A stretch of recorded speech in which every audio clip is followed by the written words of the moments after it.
the homework from R4, page 898. Okay, so this answer is going to be negative, and it's the same thing as the square root of 9/4 cubed, and the square root of 9/4 would be 3 over 2.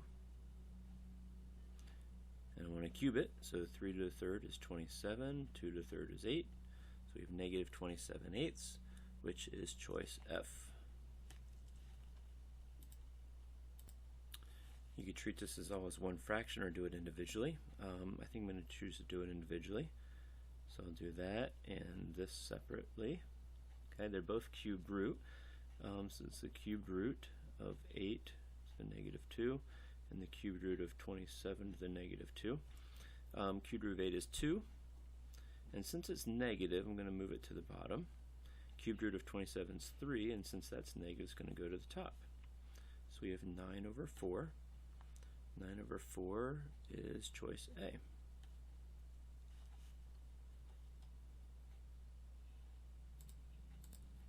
Okay, number 9. Since this is negative, I'm going to make it go to the bottom. And then negative 4 to the third is negative 64. This would be 2 to the negative 2 and 3 to the negative 2. Negatives, move them. So this would be 9 over 4. Okay, this would be the same as the cubed root of 8 squared. Cubed root is 2. 2 to the second power is 4. Number 18, negative exponents. We can take it all to the bottom here. Okay, and it'd be like the 1/5 power to the 4th, right? So we have the 5th root of negative 32 to the 4th. 5th root of negative 32 would be 2. Negative 2. If I take negative 2 to the 4th power, it's positive 16. Okay, 21. 1/2 would be the same thing as the square root. Square root of 16 is 4, and square root of p squared times p squared is p to the 4th. Okay, this would be the same thing as the 6th root of 64a to the 12th, and then to the 5th power. 6th root of 64 would be 2, and 8 squared to the 6th would be a to the 12th. And then 2 to the 5th power is 32, and be a to the 10th. Okay, number 27, when we multiply, same basis, we're going to add the exponents. So this would be 27 to the negative 3rd. Since that's negative, we're going to move it to the bottom.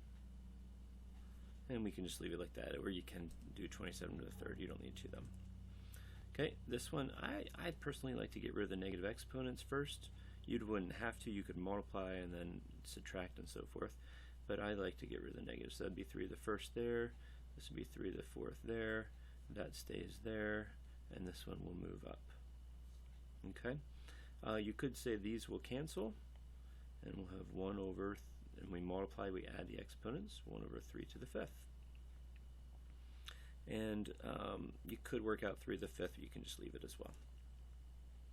Okay, once again, we have the same bases. So when we multiply with the same bases, we're going to add the exponents. Okay, so this would be 1/2 plus 3/4. If we do that over here, 1/2 plus 3/4. Get common denominators, which add them together would be 5/4.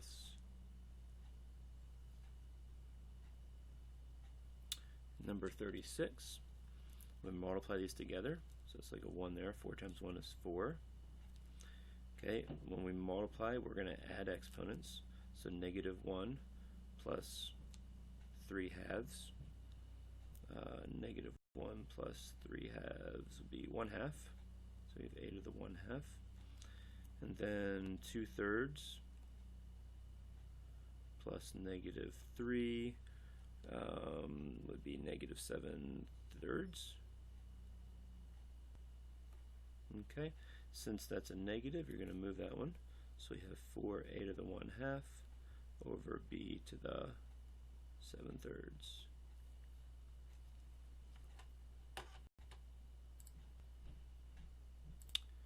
Okay, 39, exponent to an exponent, you multiply.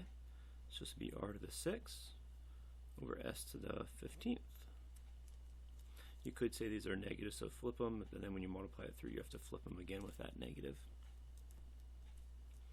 Okay, these are all, let's go with the bases of 7 first. Okay,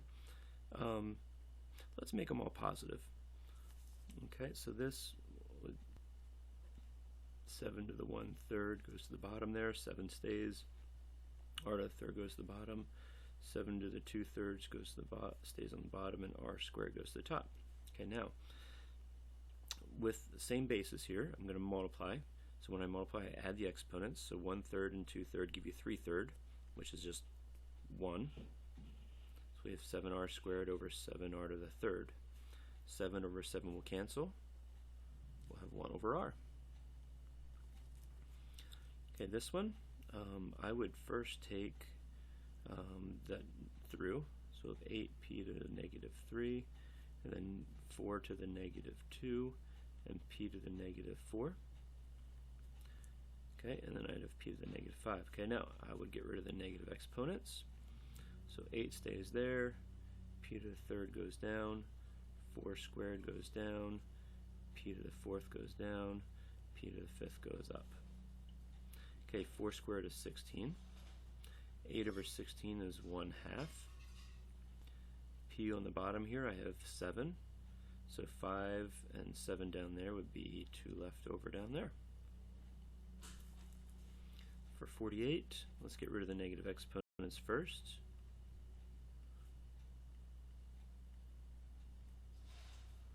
Okay, so this would negative goes to the bottom, and these go to the top, become positive. Okay, it's nice that they're all in fifths. Okay, so if I combine all the tops together, when I multiply, I add exponents. So 2/5 plus 3/5 is 5, and it'd be 11/5. And 4/5 and 1/5 make 5/5, which is 1. Okay, 1 is the same as 5/5, right? So I can subtract here. It'd be m to the 6/5. Okay. Okay, this one here, we can get rid of the negative exponents again. So we have k plus 5 to the 1/2. This is going to go down to the bottom, and these will stay there. Okay.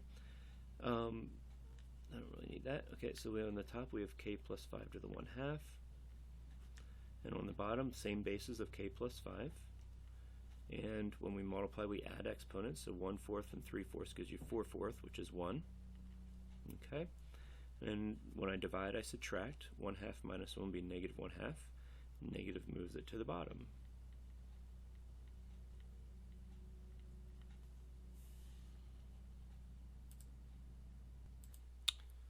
$54, I'm going to distribute it through.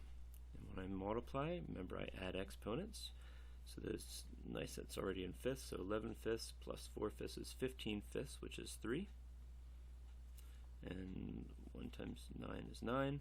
And then multiply here, 11/5 and 19/5 makes 30/5, and 30 divided by 5 is 6.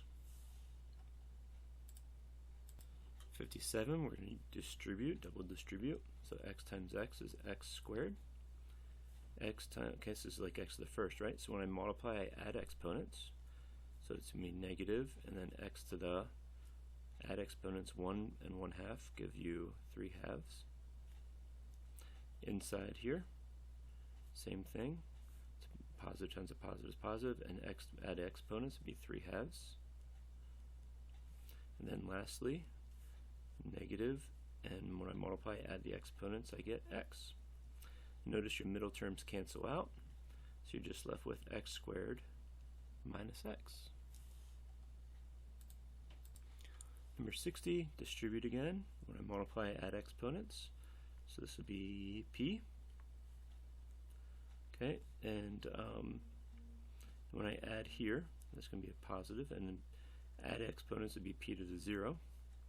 Inside would be negative, also p to the 0. Anything to the 0 power is 1, right? So it'd be 1 and negative 1 cancel each other out again. And then this times this would be negative, and then it'd be negative 1. So we have p minus p to the negative 1. You could also write that as p minus 1 over p.